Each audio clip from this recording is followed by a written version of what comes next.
Okay, it started recording now. Good evening, everyone. I am Madhog, and this is Devar. And tonight we're taking a look at the latest update of the Ask Stalkerloo comic blog. Yes, there has been an update, finally. Okay, it's only one page and one short page at that, but I do believe it's worth showcasing by virtue that I believe it does more to develop the story and the characters in said story than most of what we've read so far.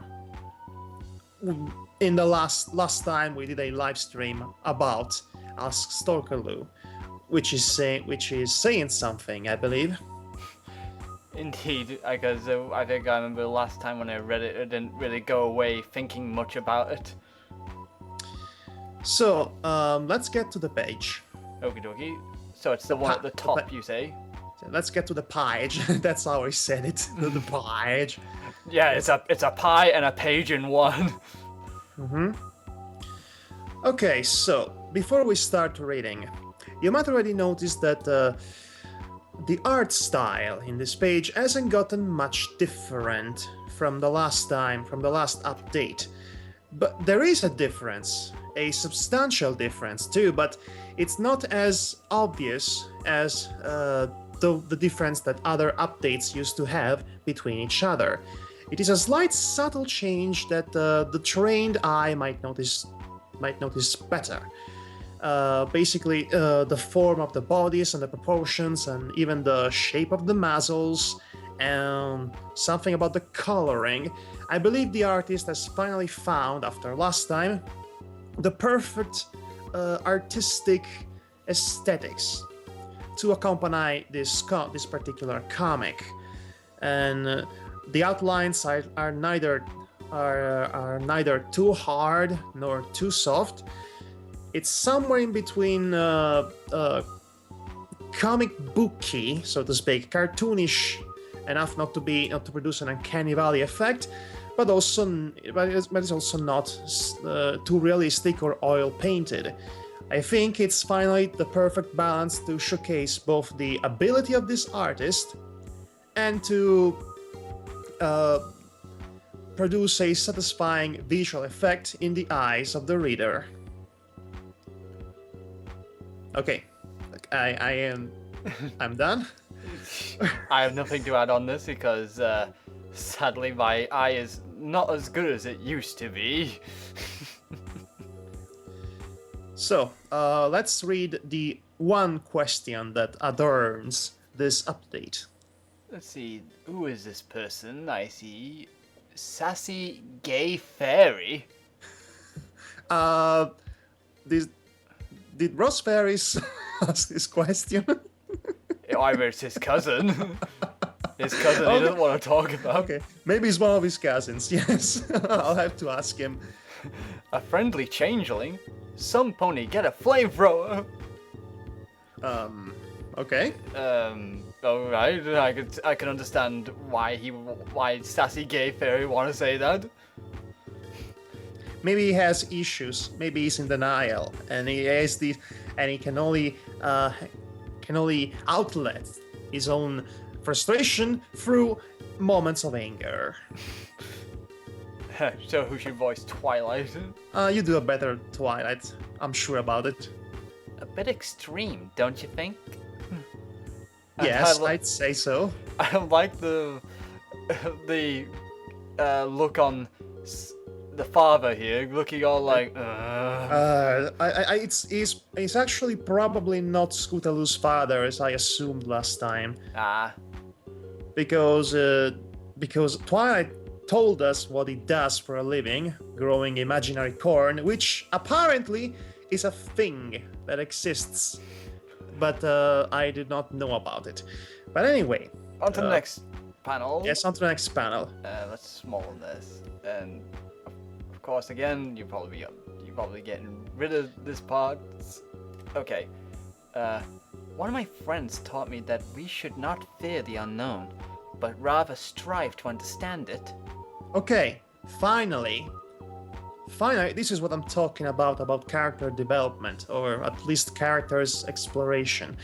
The artist is finally giving to us a positive trait about Twilight Sparkle, because up until this point she's been the bossy, demanding chief of operation that's basically making a child labor, and she's not even actually helping her with her family situation. But finally, the artist is giving us some redeeming qualities about this character. The fact that she's not that, in spite of her Nazi hat, she's not a narrow-minded bigot that wants to just destroy the enemy because it's the enemy. No, she's striving to learn about them and to be tolerant and to actually, not just go with the easy solution. And that is a sign of good leadership, for a change. I actually do like this just because of just because it shows that Twilight's willing to look into this and research it when the chance reveals itself. Anyway. Oh, she said. By the way, the changeling character is apparently known as Ramona. Ah, I forgot whether she was named or not. She was not. But, okay, if you remembered last time, last update, she's been stuck in this chamber with the spy pony there, behind this glass. That's obviously a one-sided mirror glass, which is apparently not soundproof, but okay. Yeah, because she can hear him. So far, this is the most fascinating and mysterious character in the comic. We know nothing about her, or why she's so friendly, or especially why she happens to be that friendly towards a particular individual. As you can see, she is literally all over him. I said that already last time. And again, it'll be interesting to see her development when, the next update or few series of updates will actually come. The problem is that all of this is actually more interesting than Stalkerloo herself.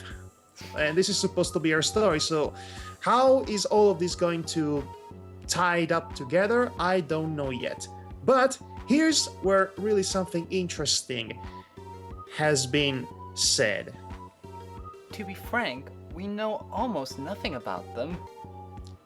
Oh wow, when did you get this Nazi hat, Twilight? Okay, so as soon as Twilight finishes saying that we know nothing about changelings, this one changeling reveals the fact that she can actually see through one-sided mirror glasses, through one-sided mirror window pans, so to speak. She can actually do that. That's a very interesting ability. That's an interesting way to deliver it, too. It's mostly...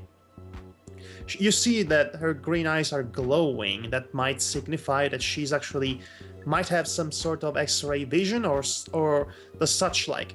Either way, it's a tidbit of characterization that's been delivered to us, which I am very much appreciative of. As am I, actually. What? What? And this pretty much confirms what we already learned in the last panel. And by the way, I really like the reflection in the mirror.